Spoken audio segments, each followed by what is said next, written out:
They called the book Dr. Sleep, but for the film they called it The Shining 2, Scatman Crothers. Welcome to the Georg Rockall-Schmidt Show, everybody. Hello, Damien. Hello, George. Good. Thank you for asking. Can you believe that he did a sequel to The Shining? Stephen King, I mean.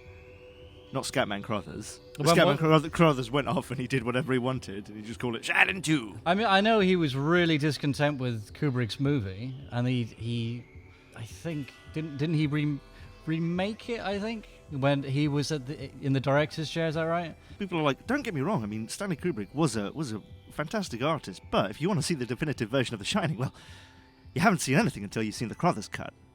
Yeah, I mean, you want to know where Eddie Murphy got the idea to play every single role in Nutty Professor? The remake of The Shining with Scatman Crothers and Scatman Crothers. It's not a remake, that's how they originally shot it, and then Kubrick was sat in the editing room going, I don't think Scatman Crothers, playing both Danny, Scatman Crothers, and Shelley Duvall, I don't think that lends itself to horror. I mean, it does in a way. She was wearing lederhosen in that film, wasn't she? I think so. Yeah. Dungarees, perhaps. I'm not quite sure. Lederhosen, not leatherhosen, but she was wearing hosen. Oh yeah, well, I think they were mostly. The way I remember it, she was mostly trousers. That's the thing about Shelley Duvall. It was a mostly trousered movie. Yeah. There was that lady in the bathtub who was without hosen, but anyway, I think anyway that did actually happen. I did happen to come across Dr. Sleep just by chance, and I was very taken aback by it. That's all I wanted to say. That's all I'm reporting. Oh, yeah, all that happened this week. And you found the screenplay for Stephen King's original draft of Kubrick's The Shining as well. Well, that's the story. Yeah, that's right. I mean, but I haven't looked at it yet because I just can't find enough cocaine to take all at once. It's 800 pages. It's not just that. It's written by Stephen King. You know, I mean, I need to be on the level if I'm going to get it. Yeah, it's going to be a hard read otherwise. Well, you know, it's like if I was going to read Goethe, I'd take my German pills, wouldn't I? I mean, no explanation necessary, I think, as to what a German pill might be. Anyway, carrying on. I imagine it would be some sort of like nub of condensed salami. Highly pressurized. Yes, it's under pressure. Yeah, it's under pressure. We'll guarantee it's safe until you start to fuck around with it, and then as soon as you take it out of its wrapper, it just expands. Oh, not at all. I mean, it's so highly pressurized. I mean, as a foodstuff, it is completely erroneous. You couldn't possibly hope to chew it, or even in fact digest it. So the idea it's used as a pill at all is almost entirely redundant. It will pass through your entire digestive tract without any change to its form. And if there were two doctors watching this pill of super concentrated salami passing through you, they would say, perhaps one of them would say to the other, perhaps the younger one who doesn't know quite as much about salami science, perhaps he would say, but I don't understand, it's just passing through Mr. Montgomery without anything coming off. It's not being processed at all, it's not being digested. And then the other doctor, the older physician who's teaching him, his Padawan learner, he'll come over to him and he'll say, his meat rates are at 100%. So that's the sort of salami you could use again and again, is it?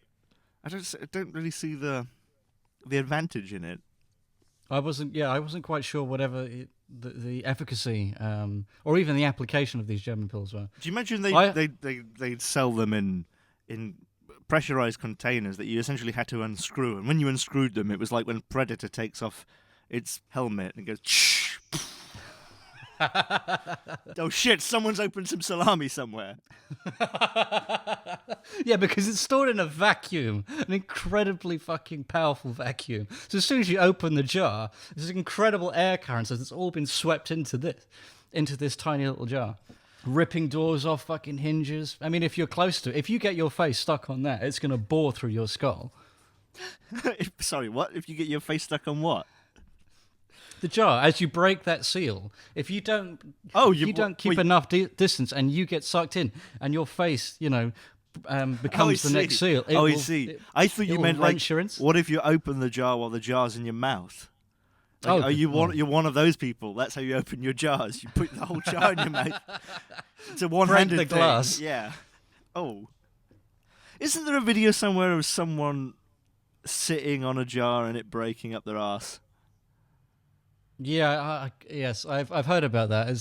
I think it's an infamous video. It's like It's an if you infamous look for gif. like crystal ass or something like that, and it's like a old like cider flagon. Like the guy's got. Yeah, course because it it's is. quite unbelievable at first. Oh, fuck this. I like it up the arse, I've decided. So, Damien, tell me about Birdemic. There you go. Yeah, I can't really do it without piggybacking on other people's kind of definition of it. I thought someone was talking about it like it's an ecological thriller horror or something like that. Well, and there, but that's defining the genre. That's not telling me what happens in it. a happy couple are attacked by birds, and then the birds leave. So obviously this is, I mean, what? This is like a B-movie rip-off of The Birds. The famous thriller, The Birds. Yeah, but I have a hunch that the director never really kind of made that parallel. Well, he got Tippi Hendry. Hello, this is George from the future. I pronounce Tippi Hendry. Through the magic of editing, I will make it so you cannot tell the difference. In his other film that we were going to watch, Jack and Julie, you know who Tippi Hendry. is? She's the woman from The Birds. Oh, really? He got her Oh, to be okay. in there, and then he put some imagery from that film of his onto a TV screen in the back of a scene at about 45 minutes for like 5 seconds of, and that's why she has third billing in Birdemic. She was never in it, but her footage was. So he managed to make a rip-off of The Birds with Tippi Hendry. he thinks, I guess. Right, okay. Oh, well, then I have to kind of, retract what I just said. I guess that he was all too well aware of what he was doing. Yeah, I guess he really fucking loved the birds, and he really, he really loves the birds, and he really likes Al Gore, I guess. And Yoko Ono. Yoko Ono, what's the connection there? What have I missed? Well, there's lots of shots in the film where there's pictures, I guess, of Yoko Ono's poster or ad campaign advertising her website, and the ad campaign is just www.imagine.com in black impact letters on a white background. It's Imagine Peace, was it? Imagine Peace, sorry, yes. That was a Yoko Ono thing. I didn't know that. I mean, Yoko Ono didn't know this guy was doing it, right? I think. Right, okay. Even that's too Yes. mad for her. She fucking bankrolled the movie. I wouldn't be surprised. And Mark Chapman really was a bad fucking shot, wasn't he? I've never considered it from that angle, but that for me in my mind kind of is like the last jigsaw piece in that kind of puzzle. This is a total kind of tangent here, but why do people not like Yoko Ono? Because I don't think I've ever seen the woman. I'm only familiar with the name and how people like shit can it constantly. I think the only time I've seen 2 images of Yoko Ono. One is, I think, the famous one of her and John Lennon in bed naked. I thought the other image we never saw, but it was alluded to, was that after taking that, the photographer had whipped the sheet off, and it was just Yoko and John with their dicks entangled. You beat me to it. I was going to say she has this mammoth fucking dong. No, other than that, the only other image I've ever seen of Yoko Ono is the headshot that precedes Kenny G in that episode of South Park with the with the recorders. And other than that, I'm only familiar with her as a butt of a joke, so I have absolutely no idea what she's about, what she does, really. Yeah, I always thought that the reason that people hated Barbra Streisand was because even though she's a good singer in her own right, she'd completely taken Barry Manilow's look. And people were like, oh, that's not cool. Barry Manilow already did that. But Yoko Ono, what do you think then? From what I gathered, it was just at the time it was a girlfriend in the studio that had like ideas well above her station, and that kind of divided the group. And I think, I got from what I understood, it was the fans that really kind of fucking hated that. Yeah. Can you imagine if we had a gang and it was my gang and your gang. And then one day you brought your girlfriend and you were like, it's my gang and your gang and her gang. And I was like, but what about when it was my gang and your gang, but not her gang? And you're like, well, it's my gang and your gang and her gang now. And I'm like, well, I don't want it to be my gang and your gang and her gang. I want it to be my gang and your gang. It's like that, isn't it? It's exactly like that. And then I have to go home and shed some tears while she kind of slaps you around the back of the head and be like, no, it should have been my gang the whole time. And her gang. And together we'll have our gang together. Without you. Which is, I think, as good a time as any to let the listeners know that I'm going to be launching my own podcast with my girlfriend next week. And it's called whatever my girlfriend lets me talk about. It's called Sanctioned Topics.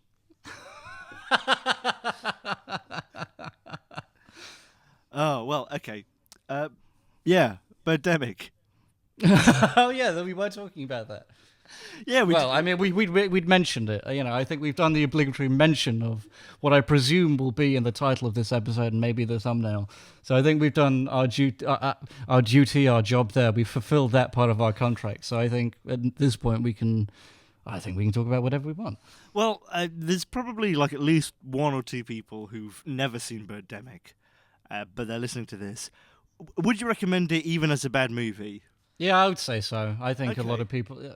It does have a lot of fun moments, right? Yeah. The lack of kind of the decision-making process is entirely baffling. But it seems to be that these things kind of exist in this bizarre bubble where there's no one kind of approaching it with any intuition whatsoever, I suppose. I mean, this film literally has 70 minutes of people driving around with each other. Nothing happening. The birds don't appear until like the last 20 minutes, right? No, it's not as bad as that, but Okay. it's over the halfway point. Right.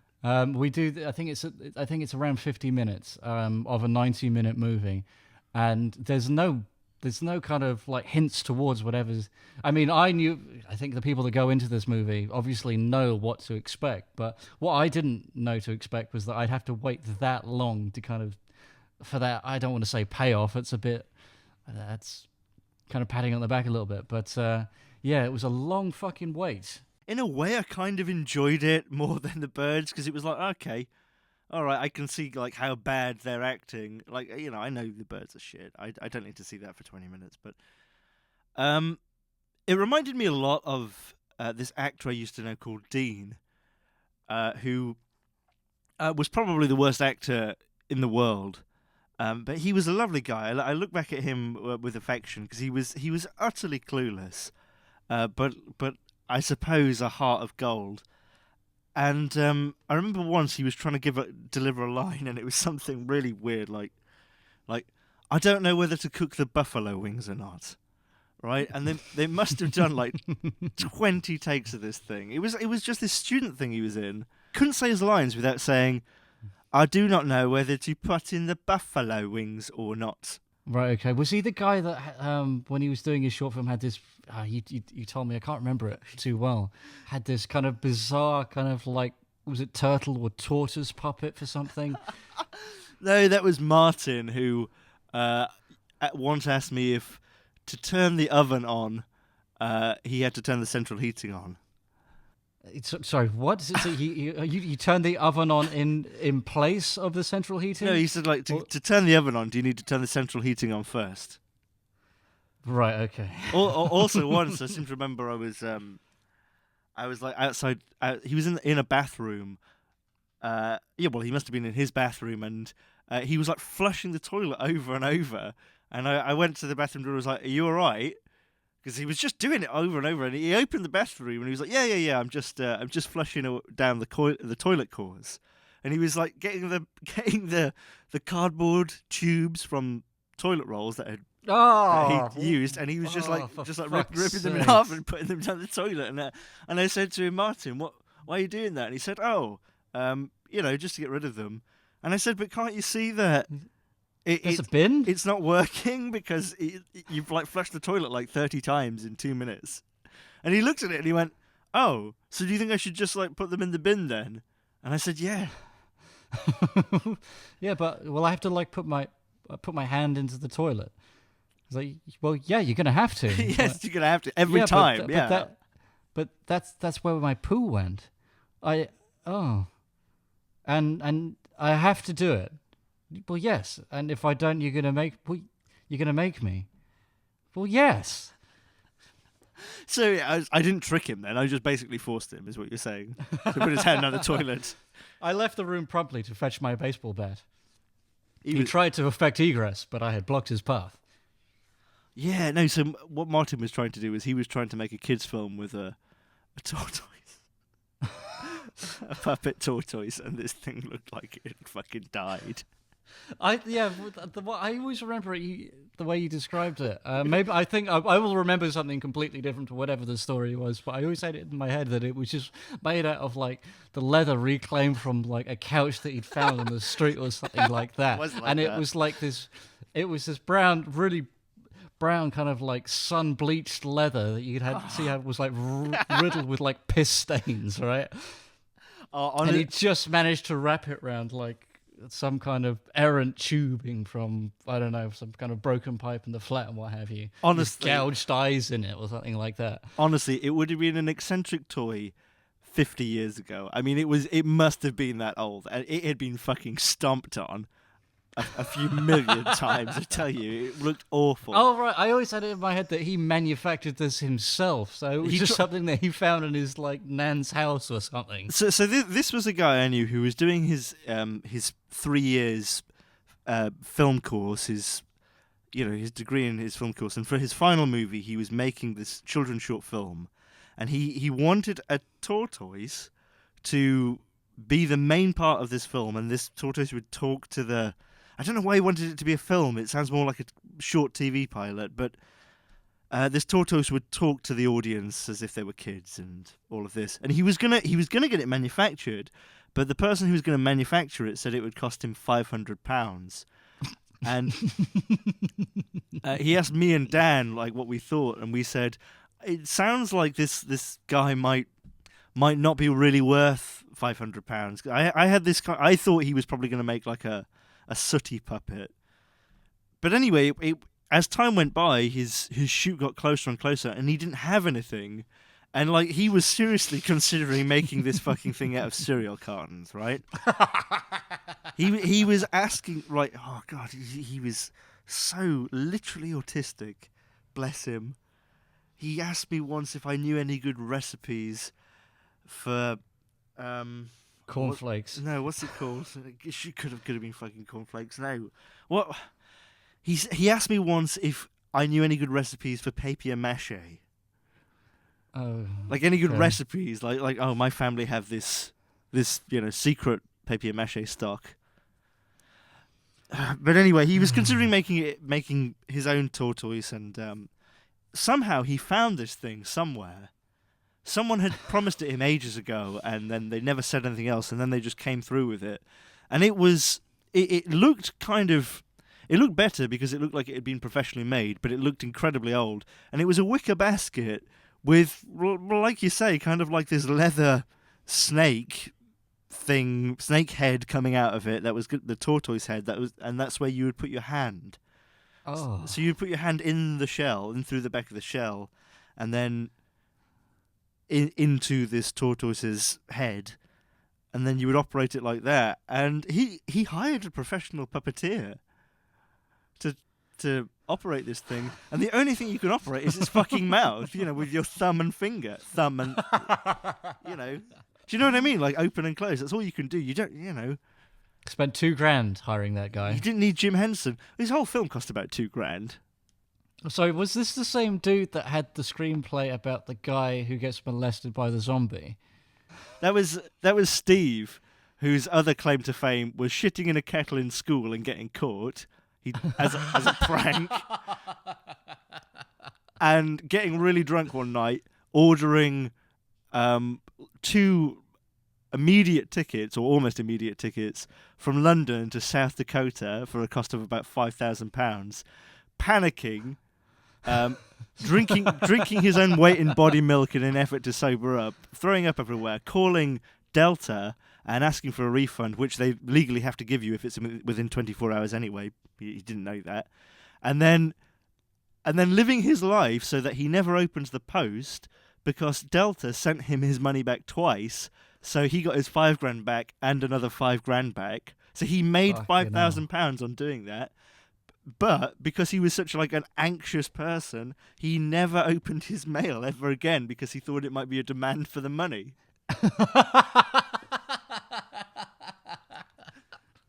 So he just threw that £5,000 away.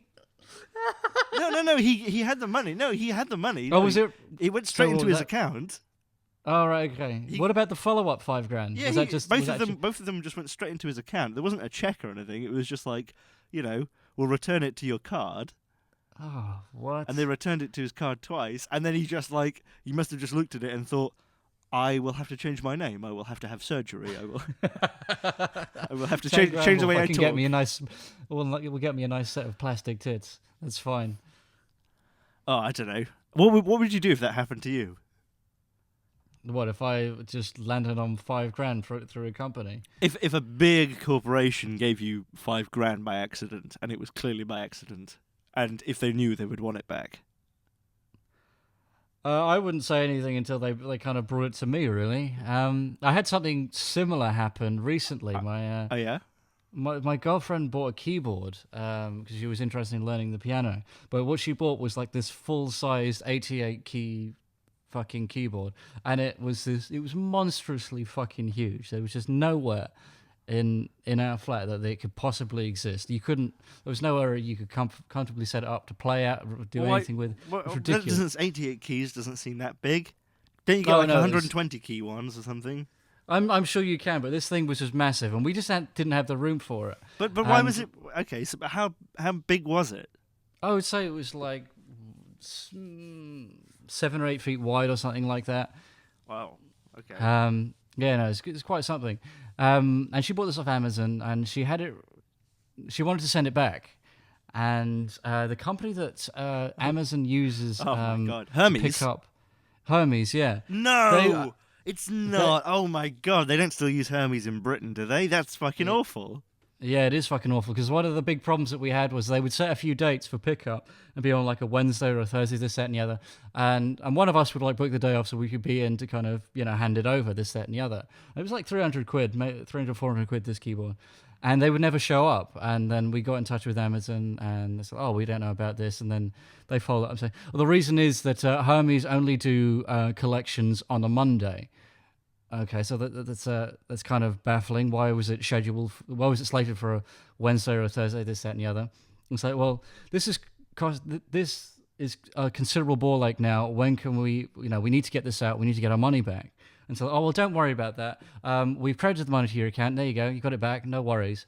And Hermes will come on Monday to pick it up. No problem. They've never shown up. And we've still got this thing boxed up down at the bottom of the fucking stairs. And we essentially have this free keyboard. And it's been like 3 months now. And we were convinced as soon as we got the money back, we'd hear something from Amazon saying, look, we're giving you money back on good faith, but we haven't received this back. What's going on? Nothing has been said at all. So we've just got this thing for fucking free.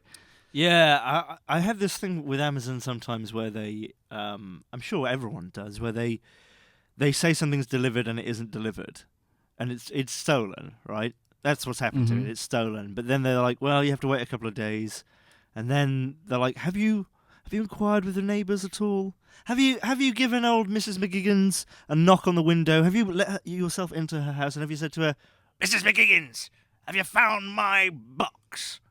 No, dear. Have you done that? Oi! It's kind of like, listen, Amazon, don't ask me if I've looked everywhere. Right? Don't ask me if my neighbours have got it. My neighbours don't have it. If my neighbours have it, they've taken it into their house and they've stolen it.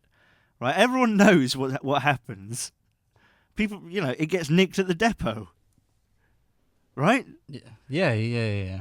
I used to work in the in a depot. It was the fucking richest time of my life. I used to work in a depot. Yeah, I used to work in a depot. It was the richest time of my life. No, not that. But I've heard stories. I perpetuated those stories as well. By stealing. I've been the central focus of those stories. Weren't we talking about Birdemic? Yeah, but you were about to tell us how you've ruined so many Christmases for so many little children. Welcome to the Georg Rockall-Schmidt Show. 10 minutes a week are dedicated to Damien and I talking about consumer products that we have bought and rating them. But I was convinced we'd kind of be chased up for it, and I was kind of a little bit on the fence about using Amazon again to buy anything in case it would kind of trigger something in their system where they would say like, yeah, okay, so you want to do this? Well, we're not going to send it out until we know blah blah blah blah blah. Yeah. But yeah, again, there hasn't been any kind of problem there. But my girlfriend's got the bit between. She's like, well, I'm going to buy another fucking keyboard. I'm going to do exactly the same thing again, and I'll rip them off for another fucking. Don't buy a keyboard. Don't buy a keyboard. What? Well, no, I'm gonna buy a Steinway. Someone on Amazon underneath a 60-watt bulb, sweating all day with muck on their cheeks, in fucking overalls, smoking one of the 3 cigarettes they allow themselves each day because they're so fucking poor and overworked, looking at all this data all the time. They're like, oh, there's a pattern here. The Benedicts have ordered 100 keyboards in the last 2 years. What's going on there? Amazon squad. Assemble. Dun dun dun dun dun. And they will smash your pasty, dude. I don't know if that's more terrifying as a euphemism or literally. They just kick your door down and immediately a fist goes into your lovely Jamaican patty that you were trying to eat. It was only like 50 pence. For some reason, I imagine you've got paper plates. We have had we do have them in the house. Yes, one of those carpets that's too long, and despite being too long, you can tell it's really cheap. No, we actually have entirely wooden flooring. Actually, no carpets whatsoever. Carpets or some kind of rug would be a benefit with some of the spillages in this place. It turns out that we in the one building on this block that hasn't been renovated in like the last 2 decades.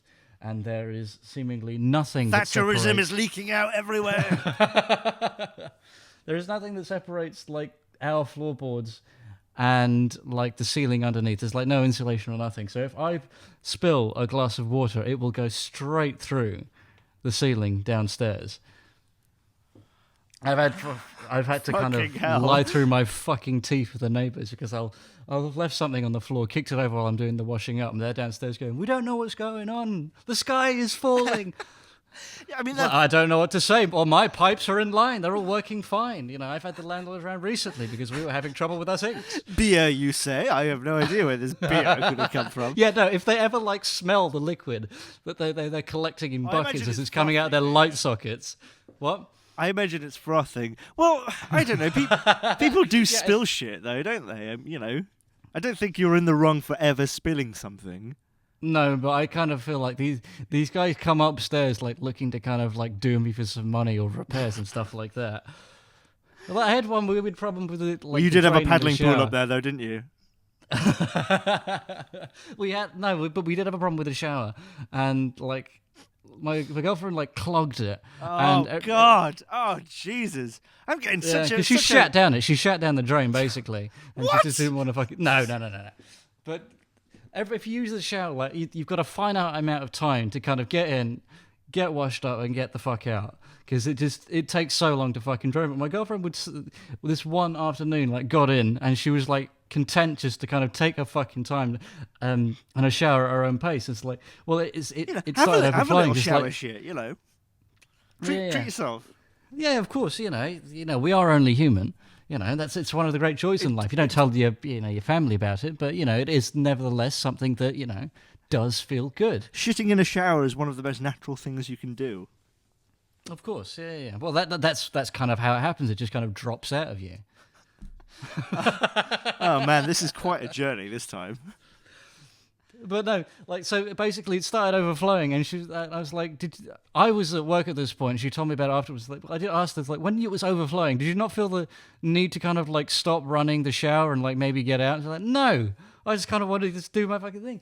And I got back and there's just every towel, tea towel, this, that, and the other was just fucking smothered around this fucking thing. And I guess she kind of jumped out like 5-10 minutes after the fact that it started overflowing. And this desperate bid to kind of do a little bit of damage control. Because downstairs it's their fucking kitchen and it apparently was fucking flooding. Like the ceiling started bowing, there was so much fucking water going through. And it's like, well, why did you let it get this fucking bad? And since then they've been on kind of high alert. So trying to get us to fucking pay for it. We haven't, and I'm not going to, but fuck off. You sound like bad neighbours. I think we are, yes. Oh man. Okay. Well, good. I'm so glad I know that. I bet you. You must be noisy as well. Well, yeah. I mean, as we kind of found out with the state of the ceilings, there's like no insulation. There's nothing that acts as a suitable sound barrier. So yeah, I imagine that I drive people up the fucking wall. So can you not hear them? Can you not hear them? No, I can hear them every now and again. But I mean, like the times that I'm in the flat, people are either out or they're just fucking asleep. So I imagine they have no trouble hearing any of this. Oh, well. I never met my neighbours next door, but once I went out onto the roof, and like, they the guy spat came out. at you. He stopped short of that, but like the guy I had never met before, like he gave me such a filthy fucking look. I guess he's just familiar with all the noise that there has been. That he's like, no one's ever like made a complaint or anything like that. I've heard nothing from any of these people, right? Well, I've always imagined that living under you is essentially like this, like. Is that right? Yeah. Because my girlfriend and I kind of go to like dogfight fucking style. Oh. Well, so basically, you keep everyone up until 3 a.m. and you flood the downstairs flat. I did not flood the downstairs fucking flat. I always knew that your hirsute girlfriend flooded the downstairs flat. My giant Turkish girlfriend. Stephen. Matthias. I don't think we even said what Birdemic is. I think you said it's a horror thriller romance, and then I said, well, the birds aren't even in it for most of it. Essentially what it is it's an incredibly cheap film where it seems to have been made by someone who doesn't speak English very well or even at all, which I thought was the case because the guy's name is James Nguyen. Apparently you pronounced that name Wen. Did you know that? Yeah, I thought it was like Nguyen, something like that, yeah. Okay, fine. I always thought it was Nguyen as well. Yeah. Nguyen sounds cooler. I mean, come on. Yeah, I think so as well. Spell it differently. Yeah. Anyway, I thought that this was like some Vietnamese dude who probably would have made a shit film, but had made a kind of inexplicable film because he didn't speak English very well. And then I was shocked to find in all these interviews that no, it's definitely, if not a first language, he's definitely fluent. Equally, I was surprised that he was, so kind of well-spoken and so kind of together with the language. At one point, right? Okay, so I'm gonna read this, and I think this kind of illuminates a little bit what it must have been like. So apparently, during the filming, how would you pronounce it? Nguyen. Yeah, Nguyen, something like that. Okay, so during the filming of Birdemic, Nguyen instructed Whitney Moore, who's the lady in the film, not to socialise with her co-star, who's the guy in the film. Isn't that weird? During filming, yeah, that is weird. Was there any kind of rationale given? I don't, it's on the documentary. It's on the commentary, but no, it's unclear why. But apparently, as well, at one point they had a fight. The director and the lead actress, so the director and Whitney Moore, they had a fight. Apparently about something where she told him not to shout at passers-by, and he wouldn't talk to her for 3 weeks. And the only way he would give her direction is through her co-star. That has to be the most dysfunctional film set I've ever heard of. Yeah, that sounds absolutely nuts. I mean, how can you hope to kind of make any kind of progress with your work if that's how you're going to work? Right. And not only that, 3 weeks. Are you fucking kidding me? How did this take anyone 3 weeks? Yeah, I completely overlooked that. Yeah. Yeah. It looks like it's all kind of done in an afternoon. After like the birds attack and these people start going on the road, it does feel like they just kind of drove up the coast a little bit, and then every 20 minutes they kind of like stop. They just find some kind of lay-by. There'd be like a shop there or some kind of little tourist spot, and they're like, all right, that's fine. We'll just stop off here for a little bit, see what we can get. Maybe we'll ask the shopkeeper to read a line or something like that. There we go.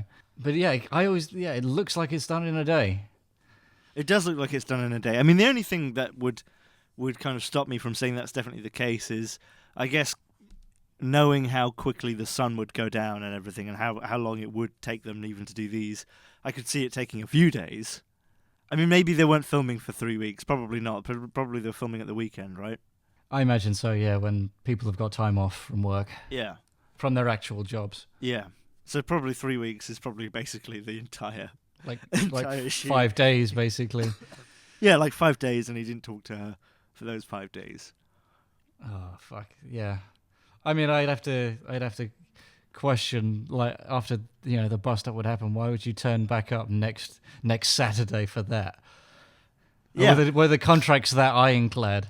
I don't know. I mean, maybe he knew these people, because we kind of said, Neil Breen works at a used car lot. He doesn't, right? He give him a break. He works as an estate agent. Yeah, no, we discovered that. But he's pressed someone into being into the movie. I think that's probably what it is. It's probably he pressed them some way. There's some form of obligation he's holding over them. Maybe it's just, because they said they would be. They fucking wish they hadn't, but they did, so that they're stuck. I don't know. None of these people strike me as people who want to be actors.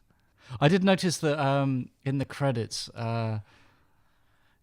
there was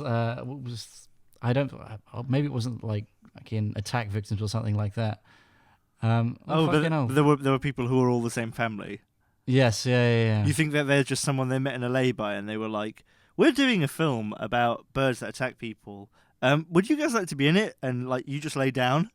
Oh, where I went to was like James Wynn was like their gardener or something like that, and he just like, you know what, it's great, kind of like trim your hedges and stuff like that, but I'm doing this. You guys, he's like a friend of the family, they've known him for years now.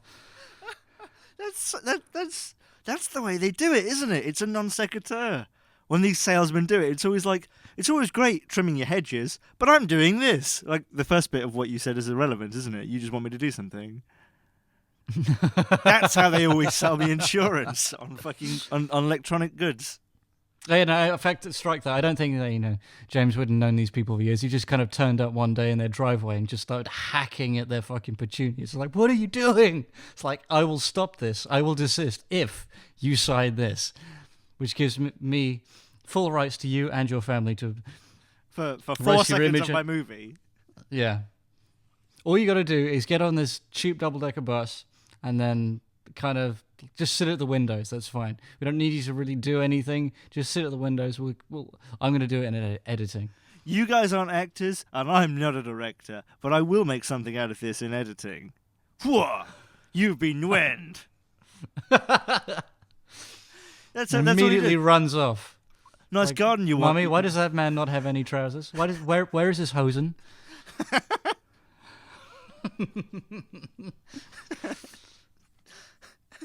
Officer, I've just been accosted at the door by a man that's sans hosen. Oh my god! Okay, that's the most amazing thing you've ever said. Oh, thank you very much. Sans hosen is what we've got to change the podcast name to.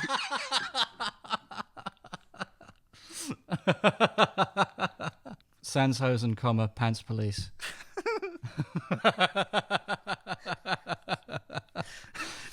So these pants police are people who are arresting people for not wearing pants, for wearing pants. Because they don't necessarily arrest them. I think what they do just is take their pants off. They track them down. They pursue them with a spare pair of trousers, and what they do is they attempt to re-pants them. No. They're making sure that people aren't wearing pants, aren't they? Oh, right, okay. Sans hosen, pants police. It's got to be like, this is a community where we've thrived because of our lack of pants. Oh, right. So what you're saying is that the mother, when she calls them, made the gravest error of her life, thinking that they would rectify the mistake and apprehend the individual and re-trouser him. What has happened is these people are going to affect ingress into the home quite violently and just completely rip them off for all their fucking trousers. Is that what we're saying? Yes, she thought that she was in pursuit of a pervert or had seen a pervert and reported it, and it turned out that she, in fact, was the pervert. The person running away from her was an innocent non-pants wearer trying to get away from the disgusting pants wearer. Oh, so she's the fucking Sans-Hosen pants police in a fucking shocking twist. She's not the police. No, the police come to remove her pants. Right, okay. What a twist. She's the police. Doesn't make any sense. We'll call it the Village 2. Yeah. That Sans-Hosen thing has blown me away. That that should be what Laser Block eventually becomes. Sans-Hosen. Here's George. He has the trousers. Here's Damien. He doesn't have the trousers. Oh, no. Sans-Hosen, pants police. Yeah, but Who will wear the trousers this week? oh no! Stop saying these things. Why does it have to be the same trousers? Why don't they get another pair of trousers? Season 2. That is a good point. I wouldn't want to wear anybody else's trousers. That's kind of But grim. that's not- It's kind of grim, isn't it? Do you remember when you would do PE in school, and if you forgot your kit, they might make you wear You have to wear a loner kit. And a loner kit? A loner kit, 'cause you were a loner kid. Ugh. Ugh. Yeah, and they were always like, they always had like No. Fido Dido on them. No, I always remember because I got caught out once not bringing my kit, and I was trying to sit it out, but they was like, here's a fucking scummy pair of shorts from the fucking 70s. And I remember there was this thing, it was almost like satin. Mr. Right, it was Sedgwick just- grew up in these. Potentially, I don't know what the stories of My these dad did his national service in these. I mean, I was too young to ask like the proper questions in that situation, and I did wear them, and it was terrifying. But there was this weird kind of like neon green satin, right, for an outdoor lesson, which I seem to remember was at summer, so it was quite a sunny day. It reflected the light like a fucking motherfucker. My crotch blinded me. I don't know what other people were seeing, but oh, fucking hell, it's disgusting. And when you're aware of it's other people's clothes that have just been in this bin for God knows how long, it sits on you. It's cold. It was so uncomfortable, and it felt so fucking filthy. That's how Argentina won their first World Cup, was from wearing very shiny clothes. You know, and they would do all these kind of, tackles and stuff, and people would just be like, oh, God, the glare. All the video footage was entirely useless. Nothing but lens flare. Yeah. Yeah, that's why they stopped them doing it. Like, No one knew what happened on the field that day. It's like, well, some people got kicked. Some people got kicked. Not the ball. People got kicked. I imagine if you can't see where you're kicking, I imagine some people are going to get kicked. Yeah. A dick kicks across the board. On a field full of men running around kicking, I think someone's going to get kicked, aren't they? Because that's how you play football. You don't run and pursue the ball. Every step is a new kick. Every step is a new kick. It's just people goose stepping really quickly wherever they go. Really violently. It's like the match itself is only 15 minutes because it's an incredible fucking feat of endurance to last that long. You really exert yourself the way you're kicking. The pitch is a lot smaller as well. It's a fraction of the size. It's still 22 men on there, but it's only like, I would say, like 30 feet fucking wide. They have no space to maneuver. No one can move any faster than a quite slow jog. The ball often does spend a few seconds just sat there. It's never on the pitch. After the first kick, it's gone. So they result to a point system of where people are kicked. Like it fucks up loads of people's ankles and shins or what have you. But that's like 1 point, 2 points. That's it. But if you get the hips or a cock shot, that's it. That steals the fucking game. You got 10, 20 points there. Oh dear. Okay, back to Birdemic. I'm just looking at the poster of Birdemic, which is a picture of terrible mock birds. I'm looking at the same thing here. I've got it up on IMDb, but I'm absolutely convinced that this will have been produced, unlike everything else that will have been carefully manipulated through Photoshop and a bunch of other programs, etc. For any other movie, any other kind of promotional material. This will have been produced in Microsoft Word. And I'm kind of shocked that, he's managed to kind of format the text so it's all centered nicely. But I wouldn't be surprised if he didn't get that right. And if you booted the file up, you can see the formatting where he's basically just put loads of spaces with every line of text. It's not actually programmed at all. I see what you mean. I'm not being funny, but this is a malfunction, isn't it? Of a brain. This is not normal. No, it is. It's aberrant thinking, aberrant processes in the brain. I think it is bizarre. Yeah, I just don't know what to say.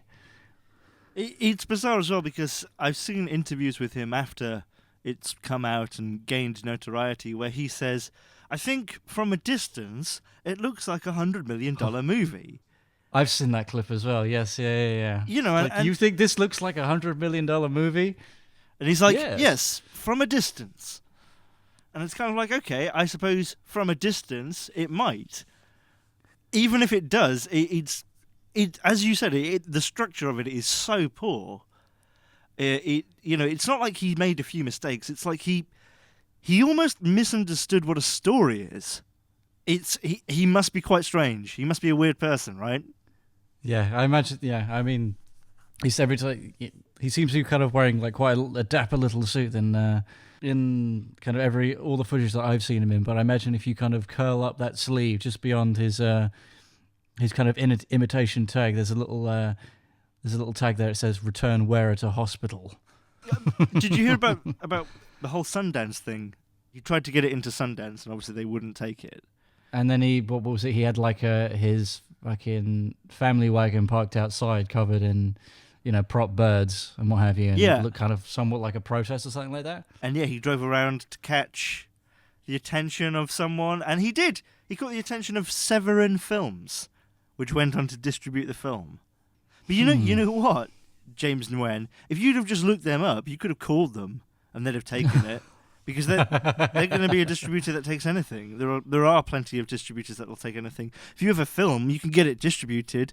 You're probably not in a situation where you'll make any money from it ever. And probably in a situation where you're giving up all your rights just to get it distributed. But if you make a film, you can get it distributed, and that must be what happened with this. Yeah. I'm going to bet to your knowledge here. I imagine so. Yeah. I mean, it'll have been some guy who goes there every year, goes to Cannes every year, and he's basically in the bullshit distribution market. He'll distribute your fucking whatever it is. He'll distribute your vanity project. He'll distribute your weird Christian film, or he'll put you in touch with someone who does. I mean, they all know each other, all these people, and there is a market for shit like this, obviously. But even if it hadn't gained its notoriety, there is a market for crap films. Clearly, I don't know. I mean, it's just it's one of the many millions of fucking highly questionable fucking decisions. There's going to be no satisfying answer. I guess not.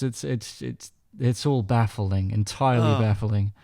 Anyway, Birdemic shit. That's it, really, isn't it? Okay, yeah, 10 out of 10. 10 out of 10. 10 out of 10. 10 out of 10. It's would recommend. Would recommend with thumbs up with friends, maybe. And by friends, I mean beer. Yeah, pretty much.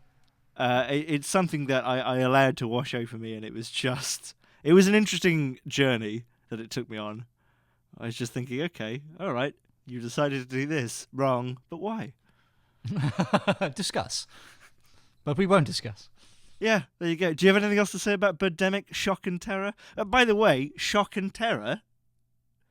When are either of those things in this movie? Yeah, there was absolutely no peril in this movie apart from one moment, and that was even before they introduced the birds altogether. To be fair though, this is set in an alternate universe where people can die by getting pecked on the cheek and elbow and shoulder. Like instantly as well. It's not, you don't bleed out or anything like that. You are just down. Like these birds like fucking went straight for this fucking spinal cord, I take it. They weren't just birds though, were they? They were all eagles. Yeah. It was like all of 3 different images That he got a student to make. In that interview that we clearly watched the same interview, right? In that interview, the interviewer says, "How did you get the images of the birds?" And he says, "I got a student to make them for me. A student from," and then he says the school. "Yeah, that's right. I got a student to make them for me." And it's like, you dickhead. Yeah. You're not going to say his name? Oh, maybe actually that's an act of mercy. I don't know. Yeah, I mean, if with me, I wouldn't want to be name dropped by that guy.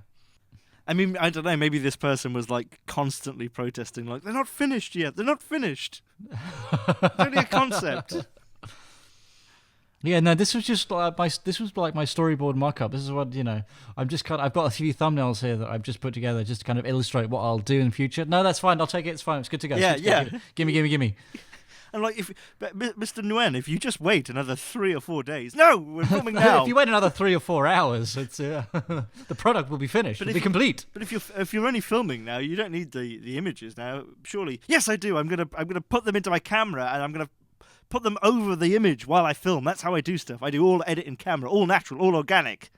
Ugh. You cannot fucking crush a Twinkie. Sorry, Mr. Wen. Mr. Wen, are you still there? Boo! I think we must have committed a bit of libel. James Wen, is he mad?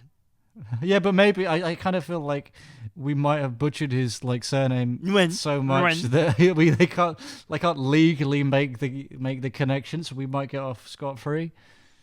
I was in the bathroom the other day and someone said, "Do you have any contact lens lotion?" And it's like, get away from me. Yeah. So I gave him both barrels. Both cocks. Pissed all over his face. Right in the arse. Here's some contact lens solution, you bastard, you. How dare you engage with me, you scallywag. I was just stood here quite peacefully, minding my own business with my back to the Ural, pissing furiously in the opposite direction. It's how I propel myself around these days. Why would you think to approach me? Look at my feet. The roller skates aren't there for nothing, old boy. Speedy exit, watch this. Notice how such a contraption would be ridiculous on a man with only one penis. But with this, I can affect different direction. One man doesn't simply want to go in one direction. That would be ridiculous. Imagine making a plane without pitch, but only with yaw. Ah! And you're just constantly drinking apple juice. To keep yourself topped up. I imagine there's less to process with apple juice, so it comes out quicker. What with it being the same colour. That's how bodies work, innit? Of course, yeah. Entirely. I will not question that. That logic seems that logic is in fact airtight. I imagine you need to kind of blast off somewhere with your double penis now, no? Oh, is this an invite for me to leave? All right. Well, thank you very much for listening. There's 2 weeks after this one, and then we're on holidays. So good. What are we doing next week, Damien? We're planning our trip to Mykonos now. All right. Okay. Cool. Let's do that all next week. Let's get loads of tabs open, and you can be like, well, I don't know. But Skylane says we could do it for under 400. Yeah, but we have to lay over then. Who wants to do that? We've only got 3 nights. We've only got 6 months. Spend 2 of them in an airport. All right, so tune in next week where we'll be discussing our trip to Mykonos. Bye. Is there anything you want to do next week? No, I haven't thought of anything. Okay. Establishing contact between Steve Buscemi and Willem Dafoe, and trying to find out if they know of each other already or not, and how they react to each other. All right, so you could be next to Willem Dafoe and be like, look over there, look at that. That's Steve Buscemi. And he properly cacks his fucking pants as well. Such a fanboy. You wouldn't have thought. Yeah. All right. Bye. Yeah.